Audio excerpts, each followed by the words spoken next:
Hey, this is Brennan Allen from ComicCon.com. Welcome to the C3 pod. We don't have Steve today. You'll notice there are 4 heads here, and one of them is Producer Erik. Steve is not dead. I was told not to say Steve is no longer with us because that would give the wrong impression, but he is. What did we land on? He's on assignment? He's on assignment. So he's got that deal with Yamava where he's providing some really cool giveaways for them to do for promotions. And one of them was a very, very cool graded Superman. It was one of the key Supermans. I don't know if it's Superman #1 or whatever, but they do some pretty fantastic promotions down there at Yamava Casino. And so Steve is working something out with them, delivering some product or something for another upcoming amazing promotion that they do. So you should check out Yamava. They do a bunch of really cool, nerdy promotion stuff. But in the meantime, up in the upper right corner there, student of the game and Gameday Huddle, Mr. Brett Lawson. How you doing, Brett? Good, buddy, and happy to be with you guys today. Obviously, Steve again for what? This is the second time in 3 weeks now. We're kind of, picking up the slack here. But again, he's on assignment. We know he's a hardworking man. He has a lot to do. But, every night we get the rundown, usually like late afternoon, early evening at the latest from Brendan. We get our run a show. And I'm usually always pretty excited. But today I'm particularly excited because we're covering like the full gambit of my type of wheelhouse. So I'm extra excited on this Wednesday. Hope you guys Well, that's one of the things that I try to do, too, is like I know if somebody's not going to be there or something like that, I want it to be something that the remaining cast is going to be able to talk about. So we've got some sports leaking a little bit with some new era stuff. And we've got some Hobbit stuff. And I know that down in the right-hand corner there, Producer Erik is a huge Hobbit fan. He's got almost a Colbert-ish knowledge of the Tolkien canon. So excited for that in the first segment. But how you doing today, Erik? Megavonen. We'll start with that. And how does that mean? Right. Is that what is that? You already lost him. Yeah, no, I'm out. What? It's the Elvish greeting. That's all it is. Oh, okay. Mm-hmm. Yeah. Okay, cool. I thought that was live long and prosper. No. No, those are space elves. It's different from Tolkien elves. The fandoms are crossed. Yeah. All right, and a deceptively tall gentleman down there in the left-hand corner is Mr. Paul Vato. Paul, how you doing today? You know what's funny though is our call time every week is exactly the same, and every week I have to call to wake Paul Vato up because he naps and always oversleeps his alarm and always has to be reminded, hey, it's show day. Yeah, I almost slept right through my siesta. So I guess thanks for waking me up. And I too speak Elvish. Well, thank you very much. Elvis Presley. No? Okay. How tall was Elvis Presley? I think you're too tall to play that man. The fact that no one runs around Comic-Cons as Elvish Presley missed opportunity. Is a gigantic missed opportunity. Wow. Yeah, Paul, you're onto something, Paul. Yeah. You could lay your claim there. Elvis Presley was 6 foot, dude. You're like 8 inches too tall to play Elvis.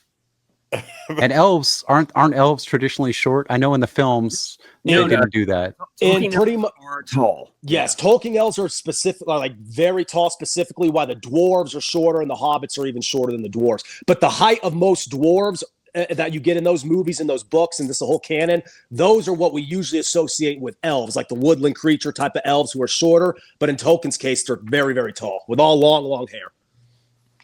What's the guy's name? Reese, who played Gimli? John Rhys Davies. Yep. How tall is that dude? Oh, that's a good question because they probably did some fancy. He's a big guy. Yeah, they did some fancy, and plus he probably had a body double for a lot of those action scenes. That's actually a good John Rhys Davies is 6'1", so that's my height, and if I recall correctly, that's Paul's actual height is 6'1", right? Right. So you could have played a dwarf. Yeah, there you go. He was proportionately tall enough from the Hobbit actors. They didn't have to do trickery if it was the Hobbits and him. That makes sense. Right. That makes sense. But like Aragorn and Legolas, maybe not. Yeah. All right. So the tallest actor in Lord of the Rings, Erik, who do you think it is? I actually knew this because I've seen this dude and he is also massive. But if you think about the actors and you think about who's long and drawn out, he is very much long and drawn out. It's not just proportionate. Okay, so my guess was going to be Manu Bennett, but maybe not. Yeah, Christopher Lee is 6'5". Okay. Is he really that? I knew he was tall. I didn't know he was 6'5". Wow. Yeah, big dude. All right, so let's get into the first topic then. So Dark Horse and Middle-earth Enterprises are presenting these Hobbit 6-inch vinyl figures. They're doing Bilbo and they're doing Gollum. So there's the two of them together. And you can see this is very much based off of the 1977 animated film. That's Bilbo standing 6 inches tall with his beloved pipe in hand, except that's not the pipe picture, ready to set off on his next big adventure. There's a swappable arm. So the one that he's wearing right there, there's the one with the pipe. The one that we just saw has Sting in it.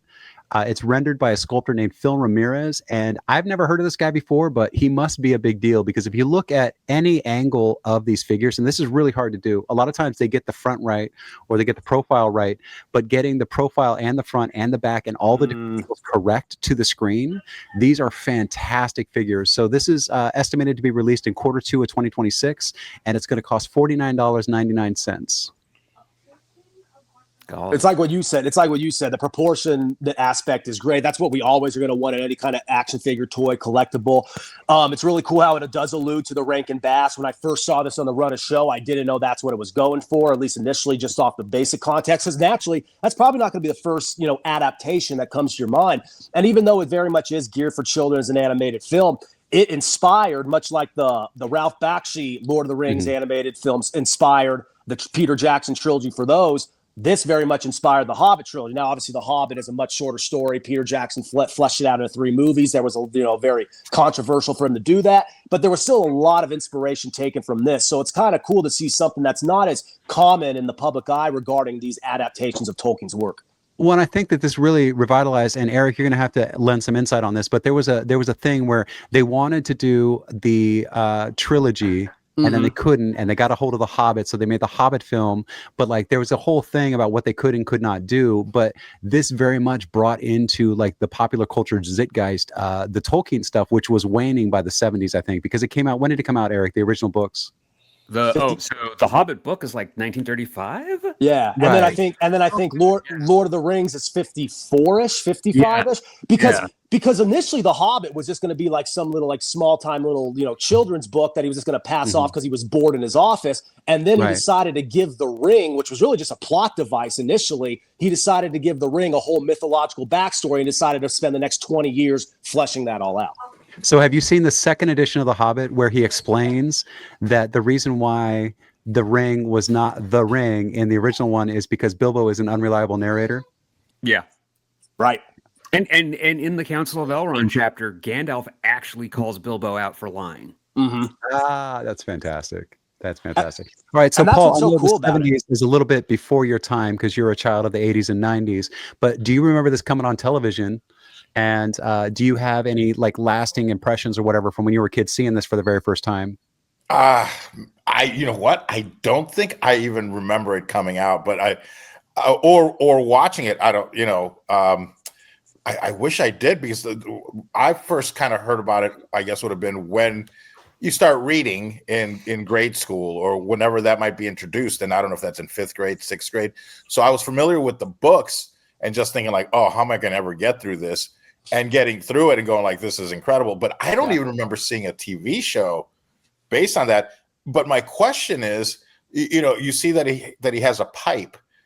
Have they, I don't know what are the right words? Have they gone woke and not, show them smoking or things like that? Or how do they deal with that? The smoking is a big deal. That's a very cultural thing in Hobbit, like society, is they want to be lazy and live off of like the very least amount of energy they can put into anything. They want to eat good food. They want to sit around the fire and smoke pipes and tell stories. And that's like their entire existence. So the pipe actually plays really heavy into Hobbit culture.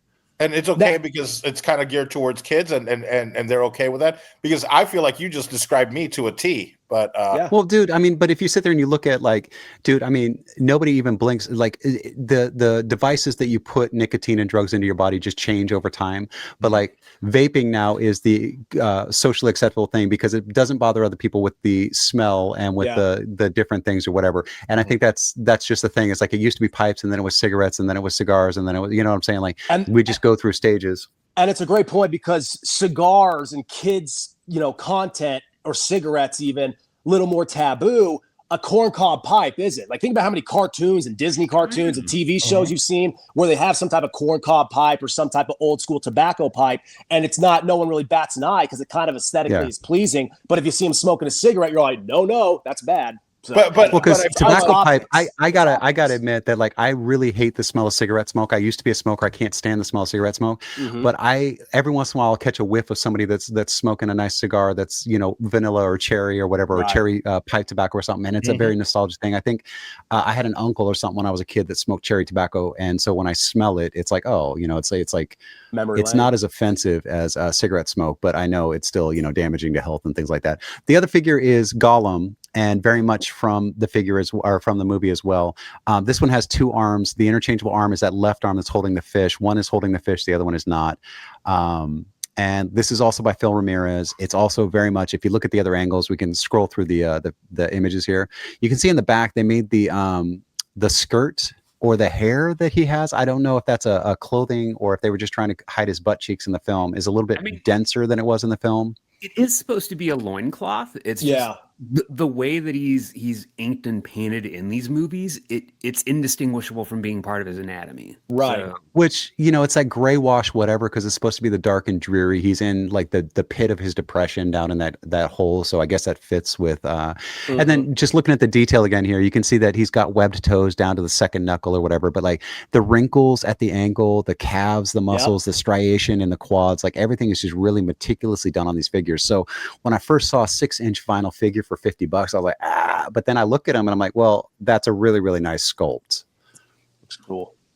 and it's nice to see the Rankin Bass designs get a little play because the Peter Jackson vision of Middle Earth is basically what people think of now. Like that's how Middle Earth looks. And that was considered it's nice to see these alternate versions of it kind of get a little play. And Eric, this is someone who's a Tolkien fan and someone who's very much rooted in Hollywood. Like, that for a long time, those were considered like unadaptable works. And for Peter Jackson to do it, not only was that like huge cinematically, it was just huge for pop culture in general. But what's cool about it is that you look back and you think about Rankin Bass and you're all like, that was ambitious because no one had ever put that to a screen before. And, we didn't know what Gollum looked like. So your best guess was like a frog or something in this case. Right.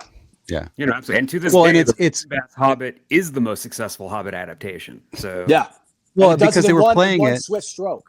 Yeah, they were playing it on television like every Saturday for what 50 years. I mean, it's been on forever, and it was made for TV. So when you do watch the streaming version, it's funny because they have these weird little breaks. I tried watching it with my kids, and first of all, they're like, "Why the hell are they singing everything?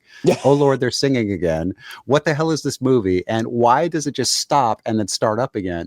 And it's like, well, that's how TV, because they give you a little bit of run up when they come back from a commercial, so they repeat the previous 4 seconds, right? And so it's like this weird blacked out screen, and then they repeat a little bit, and it's like, why is it skipping?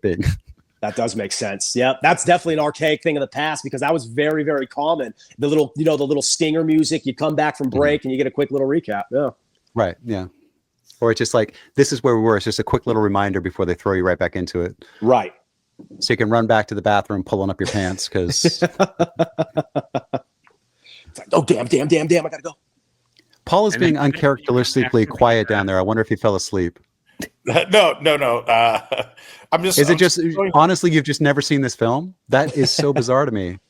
I don't believe that I have.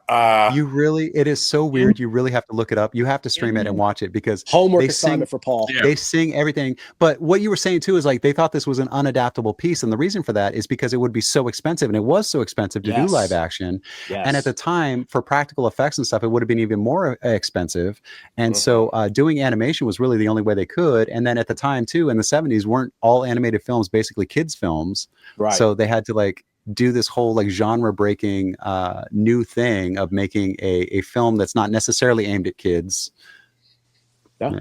Absolutely. And especially the backstory is so grand too. Go ahead, Paul. Mm-hmm. Yeah, I'm guessing because this is not the Gollum I've seen in the modern, the Pete Jackson films. So is this more, and I think you kind of covered it, but this is more true to the books or to the original concepts or the TV show, or is this something the artists The most, interpretation. I'll say the biggest aspect of this movie that really does it justice is the dialogue back and forth between Bilbo and Gollum and the environment they're in. The look is kind of up for grabs at this point because this is in the late 70s when no one knew what Gollum looked like. There was really no clear-cut illustration, even though Tolkien included a lot of maps and stuff and sketches. We never really had an idea of Gollum. It was just up to our interpretation. So this is kind of just the first version. Of a corrupted Hobbit come later in the series? That's in the Lord of the Rings where they So he retcons it. So he didn't have an idea. But that's something that really great writers can do is allow the reader with limited information to form their own ideas, but still make it effective. That's the brilliance of Tolkien. It's like he literally creates this ancient culture, like group of languages, backstories, and history, yet so much of it is still kind of like, in a way, like how Star Wars is. Star Wars is referential to so many things, yet you could kind of create your own interpretation of it because it's a timeless story. Lord of the Rings kind of plays into that too, despite being a much different tone. Yeah, cool.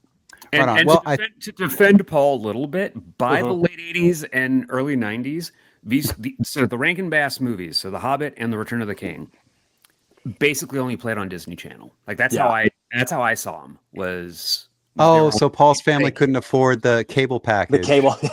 Yeah, that's right. Yeah, the basic. But you know what? I bet they were running it on those weekends that you got it for free. Like, remember that? So they would zap the cable box to give you the free everything, HBO, Cinemax, Showtime, whatever, for like 3 days, so that you would try to order it.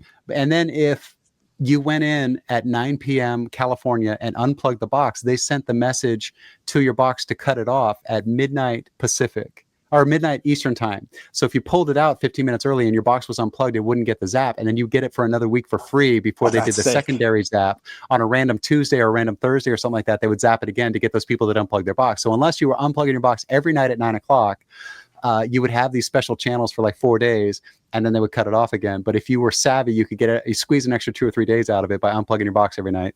And isn't this the true, tragedy of cord cutting ultimately, because we're now no longer gonna have stories like this? That's the most fun of the cable era, really, just the way you could kind of go and meander through the loopholes to maximize your package, whether it was shady or not. That was part of the fun. Well, and it's funny because you see movies like American Pie, which have not aged well because of the whole consent and secret videotaping and stuff. But there are some scenes in there where, they're watching the scrambled porn on the TV. And it's like nobody who didn't grow up in the 80s doesn't know what that is. You go to the pay channels and every once in a while you get an almost clear picture or the colors are reversed or something like that. And you get to see some nudie parts because you don't have cable, but they didn't scramble it well enough for the old TVs or whatever. Yeah. Like, that was an elbow. Yeah. We'll get them next time. You know what, though? It was a nice elbow. It was a nice elbow. Nice elbow. Nice. All right. Down. So there they are. They are $49.99 each. They're available for pre-order right now. You can just search Gollum vinyl figure, I'm sure. I forgot which website I got this off of, but it's Dark Horse and Middle-earth Enterprises. Bilbo is coming out Q2 of next year, and Gollum is expected Q3 next year. So you're going to get them 3 months apart, but they're both available $50 plus shipping and handling. I didn't see anything on this website about tariff stuff, so it's probably wrapped into the price. But yeah. So cool. Coming back from the break, I'm going to play show and tell with my hats because I made the ROS and Steve's not here to tell me I can't. So we're going to see a bunch of San Francisco Giants hats and some really cool stuff that's happening with accessorizing hats. I have about 400 hats, but if you only have one hat and you're wearing it for different things, some of these accessories and stuff are pretty cool that we're going to be talking about. So that's the first segment. Oh, yes, Paul. Sir, I just got a message from Steve. Yes, you can use the restroom. Thank you. But I got a message from Steve saying, make sure that Paul mentions Vato coin and Kamasusia and ours, just so you guys know. So, you just did. So that's your plug, right? No, but he said maybe give him about 10 minutes just to talk about himself. I'm just putting it out there. We'll give you 10 minutes after the third segment. The fourth segment, you can talk all you want. Yeah. Absolutely. Okay. Great. Yeah. I love it. Got you. All right. Roll commercial. Peppermint Patty's the worst. Comic-Con.com, your daily comic convention online. Insightful reviews of the comics, toys, and games you need to know. Delightful chats with luminaries from around the geek spectrum. In print, on video, and everywhere in between. The show never stops on Comic-Con.com. Welcome back. We're back. We just had a massive conversation about Tolkien and Lord of the Rings and stuff. And that is over on the Patreon. So if you subscribe to the Patreon, $5 a month will get you all of our extra in between thoughts and musings. But also you can buy individual episodes, I think, for $3. So $3 times 4 is $12 a month. It's a steal at $5, and that helps us keep the lights on. The equipment costs money, the electricity costs money, and we're donating our time here pretty much. So we really, really appreciate that Patreon support. So if you head over to the Patreon, it's rolling at the bottom. Patreon.com, Steve3Pod 702. 702 is not a random number. That is the area code in Las Vegas where 3 of our talking heads live. So I thought that worked. Anyway, so some nerdy stuff that came up over the weekend is my algorithm. I buy a lot of hats. I don't know if you know this, but I buy a lot of hats. I have a lot of different San Francisco Giants hats. So I'm always on New Era's website. But something came up in my my Instagram feed, and I was looking. I was like, "Wow, that's really cool." So New Era has been doing this thing. And Eric, there's a picture of one of my hat racks there.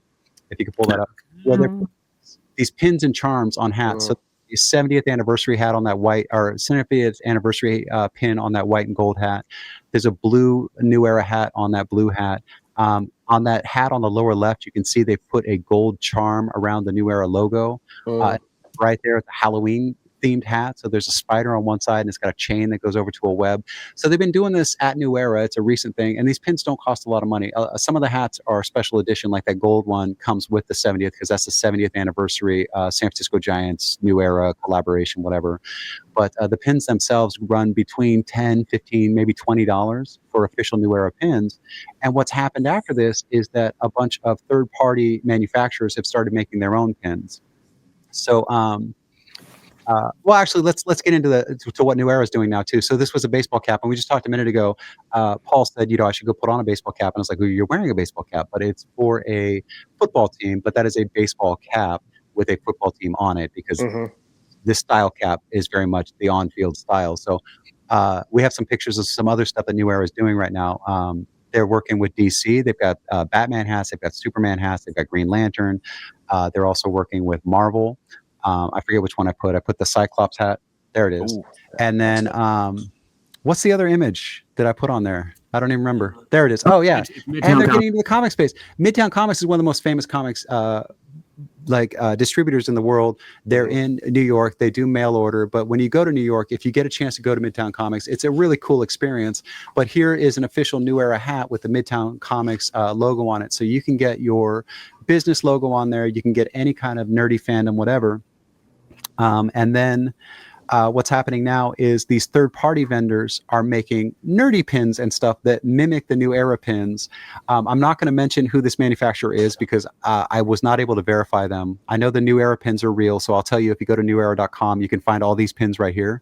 But I saw some Pokemon ones. There's one I got a picture of that's Cubone, I think you say it. The Cubone pin is, where is it? There it is. So this goes around the New Era logo, and it goes on the side of your hat. And then I saw one that was Gohan.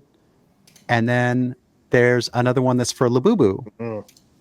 So we've got all these different ways to customize hats. And the thing is, you can get a New Era hat, any New Era hat, and find 17,000 different versions of whatever nerdy fandom you're in to customize your hat for the event that you're going to. Like this would go well at a comics convention, or, if you're hosting a show like this, somebody should buy me this Labubu pin to put on the side. But I saw this and I thought it was kind of interesting because it takes two of my favorite fandoms, comics and baseball, and mashes them together. And that's always what I'm talking about, is that overlap on the Venn diagram of nerdy fandoms where you can be a baseball fan and a comics fan and wear one article of clothing or accessorize an article of clothing to fit your other fandom.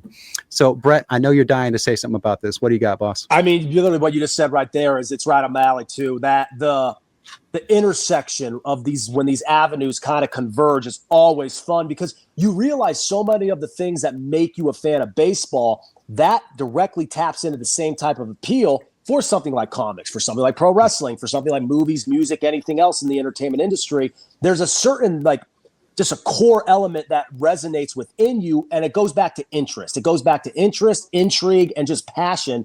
What you're actually passionate about is secondary. And that's why I think it's so interchangeable because, as you said, New Era is the gold standard in baseball caps. Even if it is something that isn't a baseball team logo or insignia on the cap, it is known as still a baseball cap because that's what they do. So it's so cool knowing that you could be never in a million years watching a one inning or one single at bat of baseball, but you could wear a baseball hat with New Era, with pride, and not be ashamed to go shop that route too, knowing that they're appealing to you. That's what makes it so fun. And that's how, even if you don't get that person as a casual fan, now they get to express themselves and their fandom in a way that a baseball fan can. I think that's cool.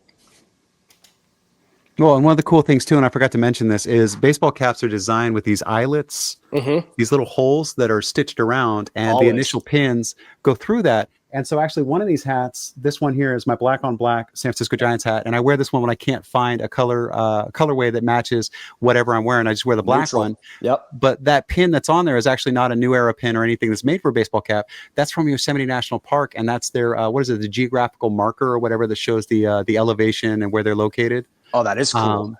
Right. And so this is one of my go-to hats when I can't coordinate or whatever. Black just goes with everything.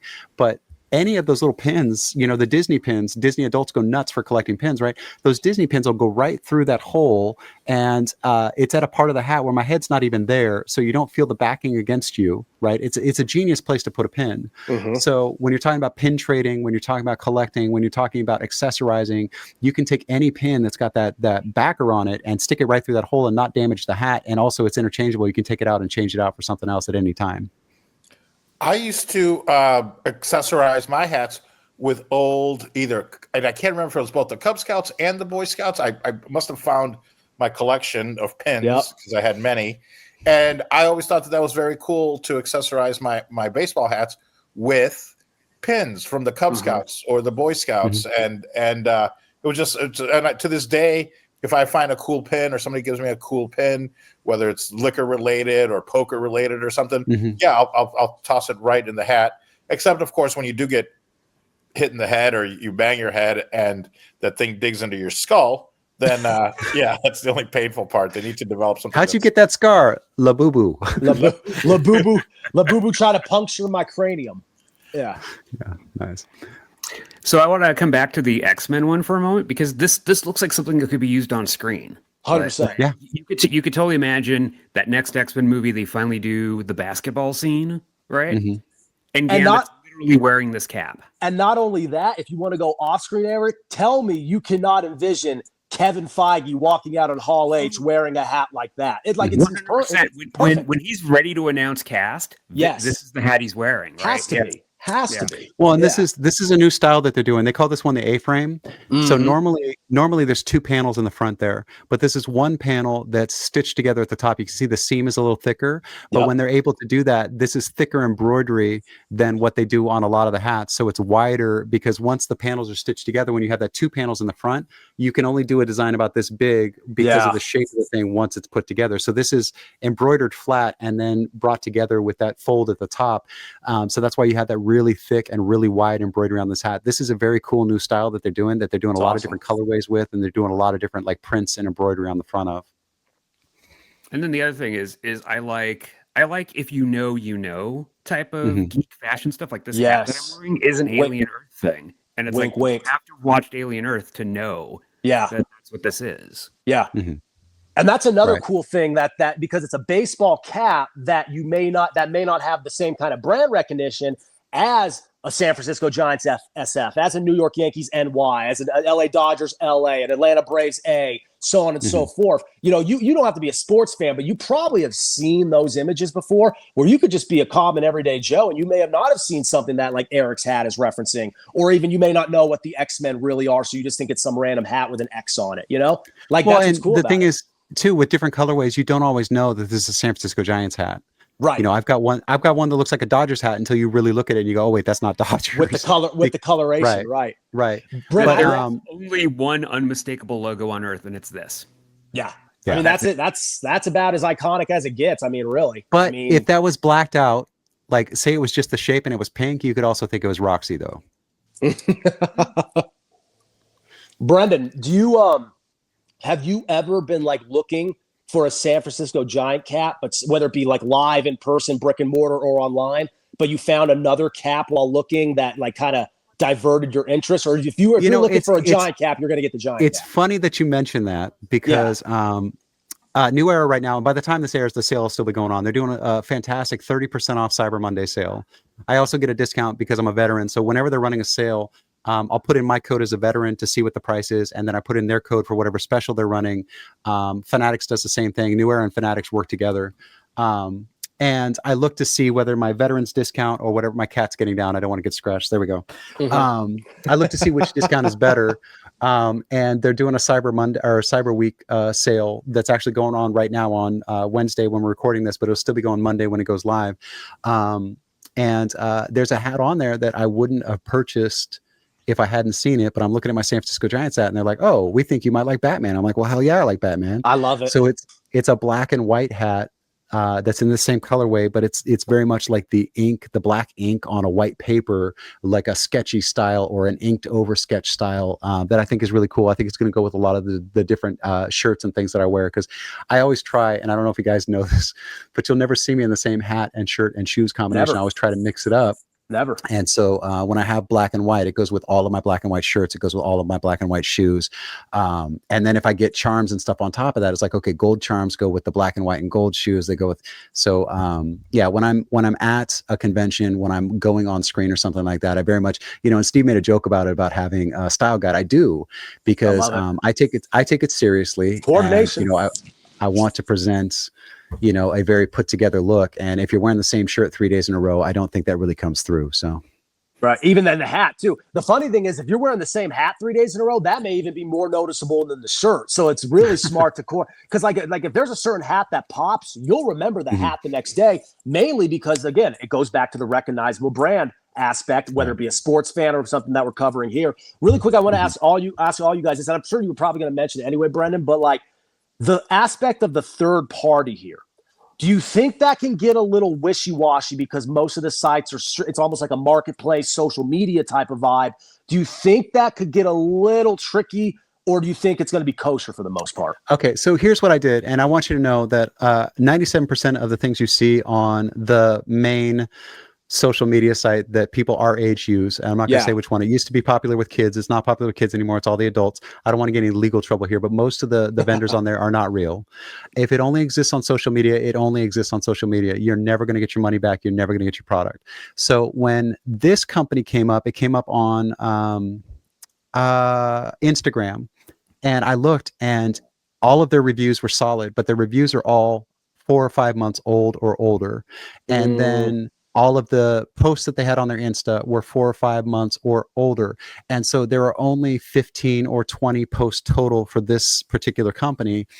And then there's nothing past that. So the website is still live. You can still go and make an order. But I have a problem believing that this company is going to deliver in a timely fashion my money. So when you're looking at stuff like this, I want you to look and, first of all, do a reverse image search on the image to make sure that they just didn't rip it off of New Era or somebody else who's doing it legit. Right. Then I want you to look at their history on social media.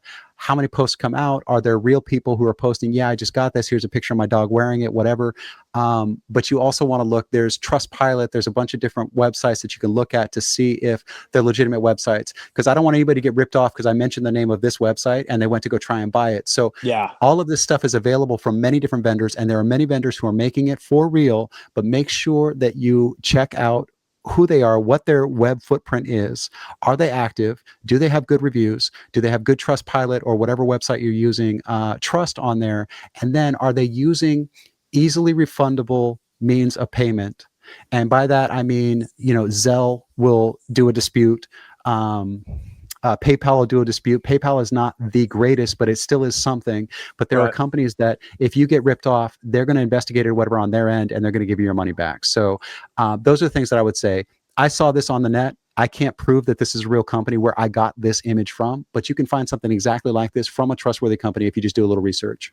Yep. No, it's good. I mean, that's a good precautionary analysis ultimately that you did include in the run of show, but I think it's important for the audience ultimately because for the most part, this seems like something that'll be completely fine until it isn't. And I could see where once it isn't, then next thing you know, not only is your situation here in terms of getting the merchandise you want ruined, but now next thing you know, like you just said, you're getting ripped off and everything's ruined. So, yeah. Right. And Paul, you asked. Yeah, go ahead and go to Paul. You asked in the notes there something you should have just said. What's your question, boss? If I could get what? Well, I said two things. One is You mentioned racks, and I said nice rack, but I say that often at my Instagram algorithm. Well, and this is funny because from the point where I'm sitting right now, I have 1, 2, 3, 4, 5, 6, 7 hat racks that are all full. The back of my closet door has one of these, one of those ones that hang on the door, and it's got 1, 2, 3, 4, 10 different rows. And you go and you fold your hat like this so that you don't damage the front panels, and then they all nest in. And I literally have 200 hats. Like, that's not an exaggeration. But yeah, I have several nice racks in the house. But the other question you had is about Vato coin. I knew you were going to get that in somehow. Sure. I was wondering, so I can go ahead and get, and my brother's helping me with that. So if you guys need anything printed on hats or T-shirts or your own logos, my brother's creating some Vato coin. Does he make enamel pins? Because that was going to be the answer that I was going to give to the actual question that you asked is, can you get Vato coin on a baseball cap? And you absolutely can. There are all kinds of companies that, you know, vend at conventions and things like that, or that you can just look up online, and lots of them. Again, do your research on the websites. Anytime you do anything online, make sure that you're dealing with an actual company that has good reputation. But you can get custom enamel pins, and basically that's what this is. These are enamel pins that have one pokey in the back that goes right through that hole, and the exception to that are the ones that go around the New Era logo, like that crown right there.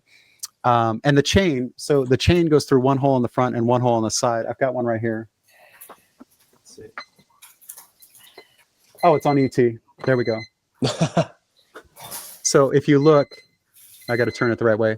The spider web is in the front hole, and then the spider is in a second hole, and it makes a chain in between. Cool. That is awesome. So that's the webbing. Yeah. So that's a cool design that they have. But yeah, if you just get an enamel pin made for Vato coin or whatever it is, that's got one sticker on the back, one little pokey deal. And actually here, I just realized I didn't show you how these attach. So I just pulled this off a hat. It's just got the little rubber backer thing. It's got one post. Yeah. And just that one post goes right through that hole. And then the backers that they use are these little rubber ones, which are the cheaper ones when you're getting enamel pins made or whatever. So that actually works in your favor if you're making hat pins. So actually, Paul, why don't you make some Vato coin enamel pins for hats and bring them out to PokeCon and booth? I love it. I love that idea. I'm working on it. As a matter of fact, I'm also working on my Vato superhero, the Hedgehog Man or Super Hedgehog. We seriously gotta make that though. Yeah, hedgehog, like an irreverent little hedgehog that just swears at everybody and smokes cigars and shows his ass when flips it's to the bird. Least appropriate. The Deadpool meets a hedgehog. Yeah.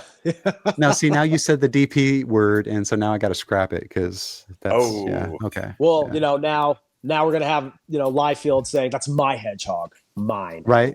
Yeah. Do you really want Rob Liefeld taking you on social media all the time? And then he's gonna block you, so you can't even respond. You're not even gonna get the Andy Rev level of like riling out of him. Yep. And then Fabian Nicienza will email you and remind you that he's the co-creator of Deadpool. You know what though? If I was Fabian Nicienza, I would be pissed. Yeah. Seriously, like that guy. Yeah. It's like puffing out your chest. Yeah. I mean, Rob Liefeld on his side, but it's also like kind of crazy how often this guy has to defend himself as the co-creator of Deadpool. Like, so I'm saying, right, but I feel he has to defend himself so often is because the other guy has taken all the credit for so long that people forget that Nicienza is even involved, and I would be pissed too. It's like a total Jobs Wozniak type of thing at this point. Oh man! Well, it's so funny because it's like the further we get from Deadpool's initial just like debut or like his origin point, the more like divisive it seems like the nerds who cover like nerd media gets, but the general fan base doesn't care at all because they think, "Oh, Ryan Reynolds, haha," this and that, all fun and games. It's a movie that's irreverent about superhero stuff, which is becoming more and more common anyway in streaming shows and stuff like that. But in terms of the actual, like, again, the people who cover this type of stuff within the media, like we do, a little bit different. You're all like, man, it's all like there's not a lot of positive headlines regarding there's Deadpool. Two camps of Deadpool fans. I feel like there are Rob Liefeld fans who just go along because Rob Liefeld is so invested in Deadpool, and then there's people who like Deadpool and don't give a shit about Liefeld. And it's like the difference between patriotism and nationalism. It's like, do you follow the character or do you follow the creator? I love that. I love that. Oh, it's true. Cool. It's where we are. Right on. All right. Well, I think that wraps up our second segment. When we come back from the break, we're going to go ahead and jump into. I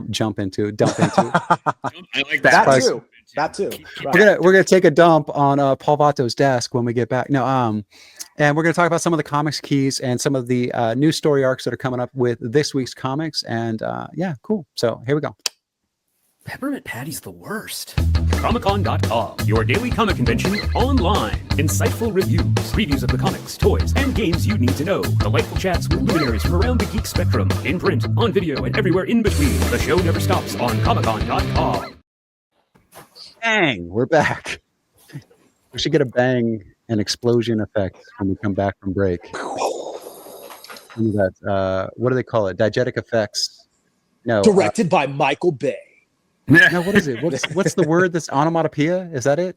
That's the word. It is what it sounds. Yes. Yeah. So diegetic onomatopoeia with drawings. I almost got on my right knee. I've got that massive American traditional rose tattoo.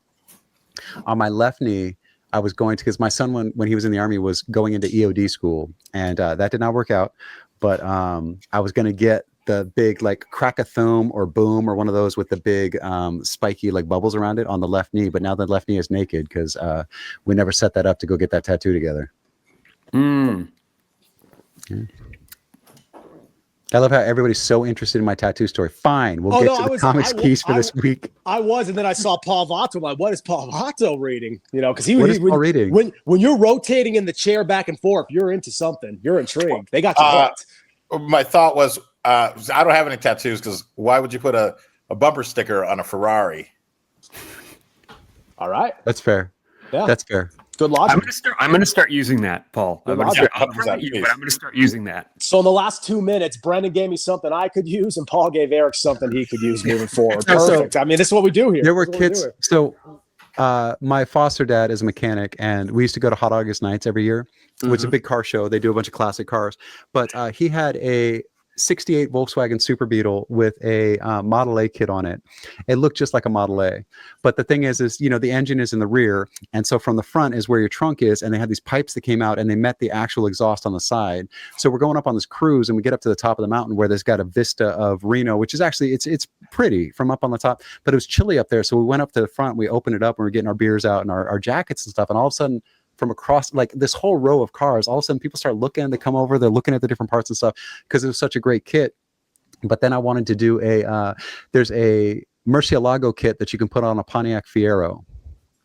And that's one of the dumpiest little stupid cars you can ever get. And the thing is that it's all for the exterior. So from the outside, it looks like a badass car. But if you think that you're going to go pull girls in this Fiero that's dressed up like a Murcielago, I got to tell you, once they get in and realize that the interior is very much not a Murcielago, it's very much a Pontiac Fiero, your date is over. Ball game. Wrap it. Call it. Yep. Cool. All right, so let's do our comics keys for this week. The first one we have up is Batman Green Arrow, The Question, Arcadia #1. This one is touted as the first appearance of a billionaire climate visionary who partners with Wayne Enterprises to create an ocean sailing. God, this is as long as the solicit. Climate hardened against weather. Okay, it's a new billionaire who comes up against Bruce Wayne. That's probably not going to go well because why would they put him in there if he was a good dude? It says from the decaying husk of Hub City, Vic Sage, The Question, goes deep undercover on the trail of human trafficking operation in the frozen Arctic. Oliver Queen, the Green Arrow, pushed out of his own company's C-suite, must get his crumbling life back together. And what is Queen Industries' involvement with a mysterious project dubbed Arcadia? Spurred on by The Question, Green Arrow joins the hunt for answers. One obstacle stands in the way of their investigation, and that is Batman. So lots of stuff going on with this one. Yeah. Interesting cover. What do you guys think? I think the cover. I think the cover's awesome because it has the detective elements that are all three of these characters, almost in certain aspects, noir elements that all three of these characters are known for. The Question is outside of Batman, probably the best detective in the DC canon, and Green Arrow is probably the best vigilante outside of Batman and DC canon. So it's kind of a cool, perfect storm in a way of three characters who have really had different stories and lineages in DC, but at this point in time are kind of all, Batman's the biggest, but are all equally kind of prominent. I'm also loving the Mike Grell kind of feel to this cover. Mike Grell did some great Batman covers, definitely did some great Green Arrow covers. I don't know if he ever did Question covers. I think it was always Dennis Cowan who did the covers for the Question series, but right. but definitely it also had that Mike Grell energy. So it's nice to see this cover bringing these three characters together with kind of the definitive art style for the three of them. Like that's really nice. Well, that's going to bring us to the look. other cover after Paul gives his thoughts on this one. The other cover has me completely baffled. But Paul, what do you think of this one? Would you pick this one up? I wish somebody would send it to me. Oh, lower third. Oh, Eric was on it. The timing, impeccable. That's the He had it loaded player. up because he knew you were going to say it, because there's not a day that goes by that you don't say it. So He was hovering. He was having a bam. Yeah. Great timing. I love it. I mean, you know, that dark noir aesthetic. Mm-hmm. Yeah, no, that's a little bit better black cover, but the sparse or the washed out colors that they did use, I think works really well for the style. Mm. Mm-hmm. Yeah. So, all right. So the alternate question in the chat, Brendan, the Riddler and the question are not related because the question actually comes from a different company. But that question mark is very much the Riddler question mark, right? Oh, it totally is. And that's what's cool, because I feel if you're going into this, especially with the solicit, now not everyone's going to have the solicit right in front of them initially or like immediately, but you're going to have those questions. You see Batman, you see that something is shrouded in mystery. And even though the question is there, you see the question mark. Could this mysterious shadowy figure be related to, Edward Nygma or something like that? So I like the fact you asked it. Yeah. Oh, and I was going to point out too, and you guys accidentally got my my blue letter ROS this week. That's got all my little notes in it. Yeah. So Brett actually read them earlier, and that was one of the points he made. But Gabriel Hardman has proven himself on DC Black Label. So Hardman is on this one. So if you've read Black Label before and enjoyed it, it's very much right in line with the rest of the series. So let's go to the alternate cover. That is a great question though by Eric. That is one thing DC is known for. Shazam, the question, heroes that were created by other outlets, other publications that eventually merged or were purchased that because of the legalities, the rights, DC was able to swoop in at the right time. And now that we're years later, we think they're originals, but they technically aren't. Right. But was it a public domain thing too? Because that always happens. Because you can't copyright Thor, God of Thunder. Exactly. Because, But in this specific instance, it is a bunch of characters that were published by a rival company that DC. No, I'm sorry. Shazam is the one that DC spent decades suing. Yeah, because that was Fawcett, right? And it was like they were at it for years. Charlton characters, and so they bought them, and immediately the plan was for Alan Moore to write a miniseries about these characters at the end of their lives. And then when DC decided they couldn't really use the characters, it turned into Watchmen. So the question is Rorschach. Wow. Well, that happened with a couple of other characters too. I know that makes a lot of sense. Yeah. There was a situation where, we were talking about Daredevil or Deadpool earlier, and it's like we're making versions of this comic and this comic and this comic that we can mash together because we don't have the rights to. What is the Deadshot? Is it? No, it's Deathstroke. Yeah. Deathstroke. Whose name is Slade Wilson. Talk about on the nose. Right. Well, I love it when comics do that too, because like Teenage Mutant Ninja Turtles, a lot of people don't realize is a parody of Daredevil, because Stick and Splinter, and it's like ooze and the foot and the hand. Yes, that's so true. To the point where that other cover, the same chemical, right? In that first issue of the same chemical that blinded Matt Murdock. Radioactive waste, right? Yeah. Right. All right, so our variant on this one, I think, is a huge miss. But what this is also an open order cover. Some people like this style of art. This is going to be a foil cover. This is cover D, and it's done by Bill Sienkiewicz. And the thing is... Sienkiewicz. Okay. Sienkiewicz. His variant is on that. It is Sienkiewicz. I was going to say, is he a stickler for it? I got there are 6 different things in this last name that you could say incorrectly, and I got 5 of them right. You got the one vowel sound that I got wrong and called me on it. Thanks for that. But he was ahead of the count. This one, this doesn't scream detective. This doesn't scream Batman. This doesn't scream anything. This just looks like some starry, this is a poster you would get at Spencer Gifts in 1989. 100%. It looks really cool. Blacklight poster, is it? It does have blacklight poster vibe. It looks right. It's one of those things that if you had no context of the character and you're just trying to throw some type of lo-fi type of man cave together with lava lamps and all that other 1980s 1990s type of feel, you throw this up and you're all like, dude, that's awesome. But if you know what it's trying to do with Batman, with Oliver Queen, with the question, then it misses the mark. Where the one we just covered, is absolutely on the mark. Right. It's very much more on genre than this one. So one of the points that I'm trying to make this week is that the special covers aren't always that special. So this one is a little bit rarer because you have to order it. It is open order, but you have to order it because it's a variant cover. It's a little bit rarer, but it's not visually appealing, especially when you understand the content.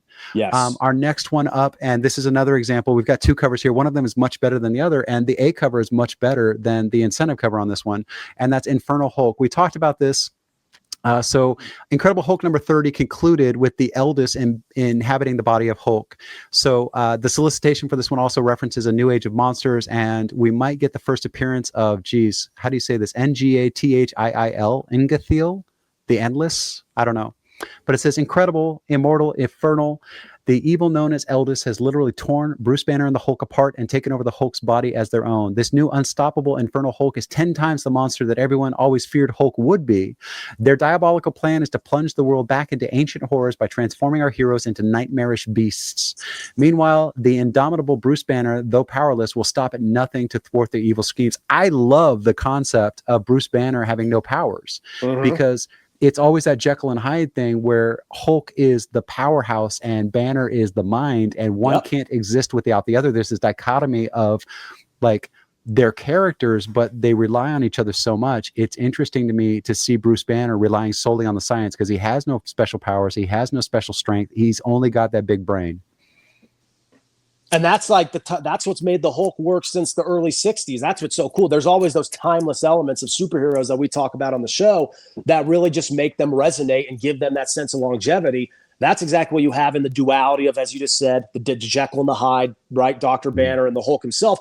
What's cool about this, though, is that now you're getting into like a lot of because as the Hulk went on and you started getting into like deeper into the 70s and the 80s and the Silver Age and the Bronze Age, so on and so forth, you got a little more mystical with it, got a little more out there, a little less sci-fi, more fantasy. But this kind of is the best of both worlds. It's that sci-fi element of this beast inside Banner that once that beast comes out, Banner is essentially inside the beast. So that's what's so cool about it. But they're also modernizing it with this whole infernal aspect as well. So, I mean, I think it's cool. I don't know much about it. You reading the solicit, if anything, informed me, but I'm without question intrigued because, I mean, it's the Hulk. And at the end of the day, the Hulk is simple. We want to see exactly what you mentioned, that Jekyll and Hyde element. Also, you got to wonder how quickly, I mean, if this thing works, how quickly you get the Infernal Spider-Man. The Infernal. Well, it describes making other heroes into monsters. I'm wondering how many cameos are going to happen where that exactly happens, where you get the Infernal Spider-Man, you get these twisted versions of what we're so comfortable with, right? Right. What do you think of this cover, Paul? I love it. It's please send comics. I love said Paul comics. Yeah, man, that's pretty badass. I could see the Infernal Hedgehog, also as a cover.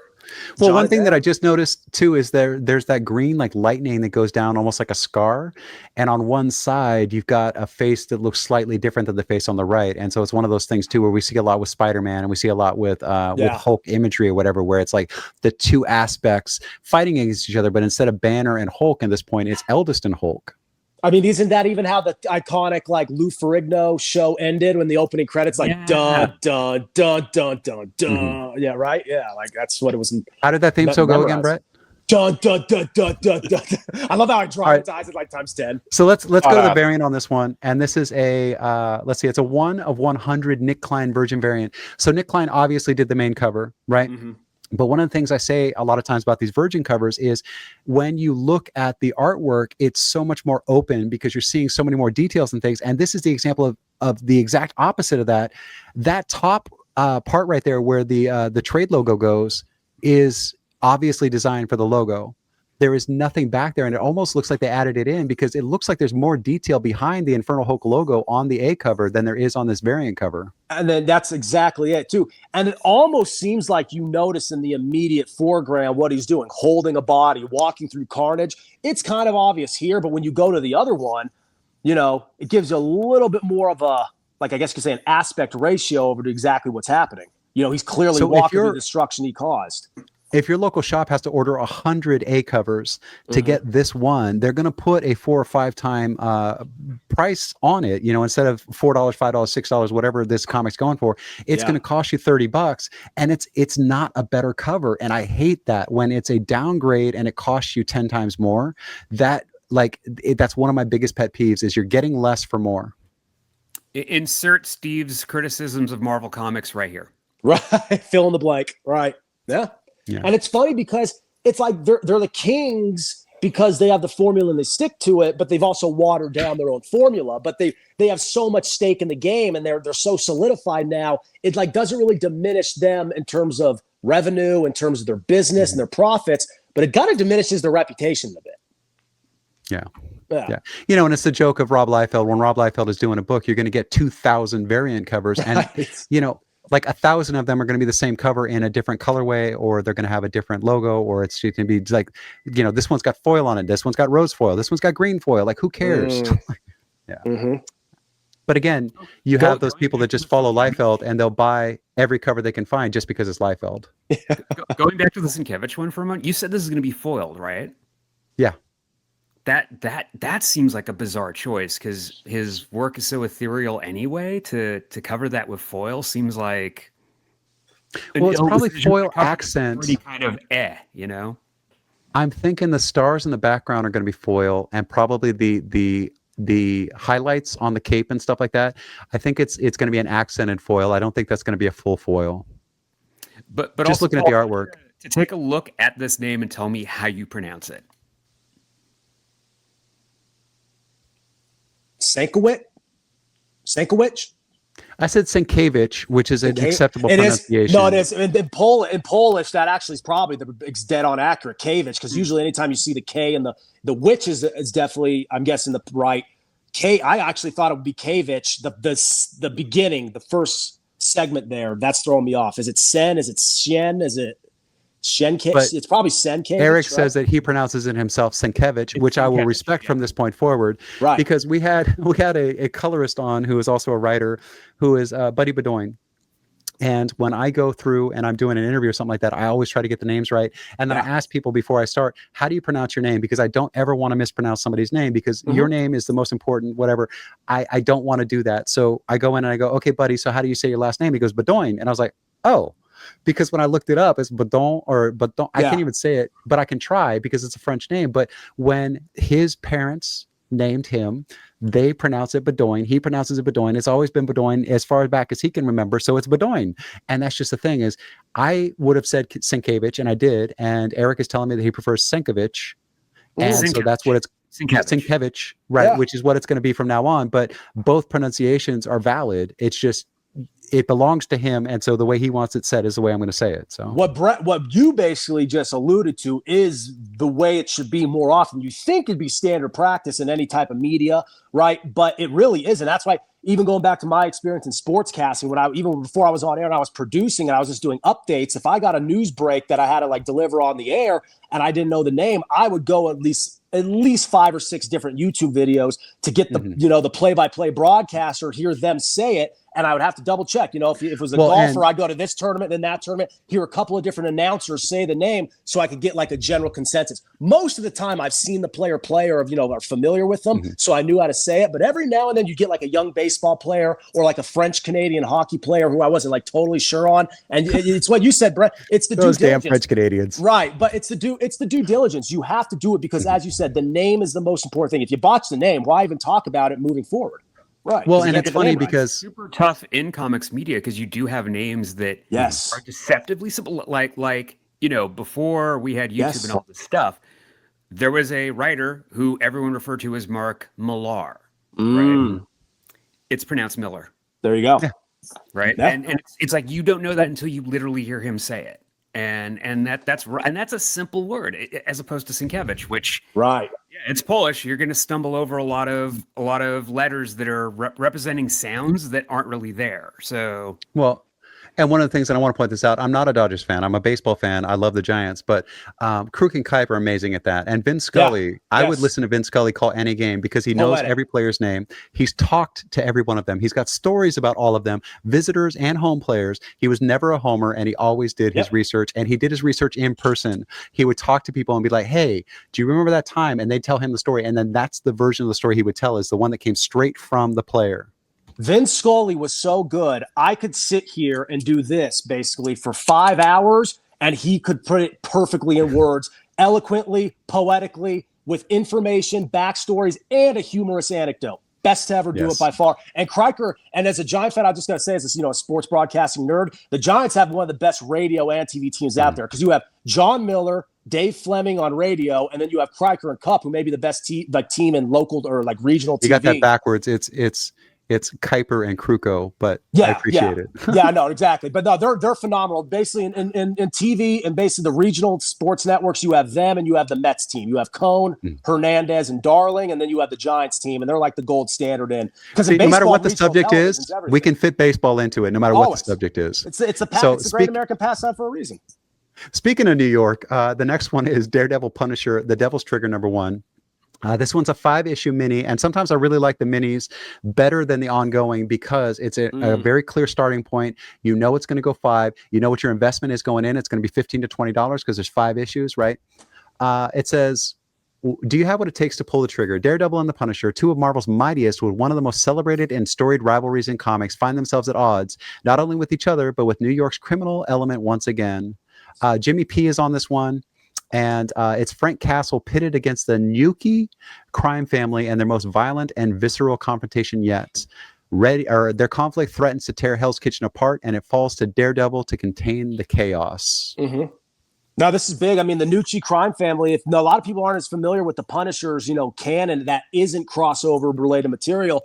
The Nucci family is a huge deal. This is cool because rather than the Punisher going into Matt Murdock's world, which is sometimes what happens in their crossovers, which are very, very deeply rooted, here we're seeing Matt Murdock more so go into Frank Castle's world. And they're in direct proximity of each other. They're like, in the same spitting distance. But most of Punisher's work regarding Daredevil is related to Daredevil characters, Daredevil villains. Here it's the other way around. I think that's awesome because that dichotomy between Matt Murdock, the Catholic, and Frank Castle, the Punisher, the guy who believes that you shouldn't kill, and the guy believes that killing is the only way to actually get the point across. It never really grows stale. It could be mismanaged and misdirected, but if done right, it's always going to work because of that timeless just contrast. They're foil characters, basically. Thoughts, Paul? Please send comics. Send Paul comics. Eric, you know what? I like what you said as far as the investment. That it's going to be $25 or whatever the investment, or double that if you're going to buy one to read and one to save. Yeah. But I think that they should be more that way, because then this isn't unending. It has a start and a stop, and it's perfect. Great little mini story. So I think that's such a great idea, especially for maybe newer collectors too, that they know, hey, here's a #1, and in a few months later it's done. So yeah, kudos to them, and that's great. I love that. I've always been a fan of the Punisher. So.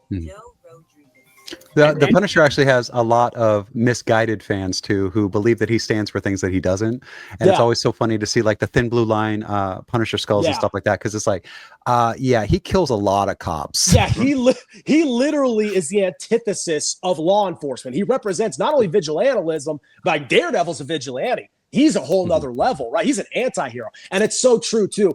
And it's not like, though, now you have these modern day comics of him telling the cops, like, you boys need a hero, and his name's Captain America. Go check him out. That you could tell that the writers, it's almost like George Carlin, right? It's like the people who quote George Carlin on the internet. If George Carlin saw this, he would tell you off immediately, because you in no way run in line with what George Carlin, how he thinks and operates. It's kind of the same way here with Frank Castle in the modern day. Yeah. Thoughts, Eric? It's somewhat refreshing to see Daredevil rendered in a very simple bodysuit.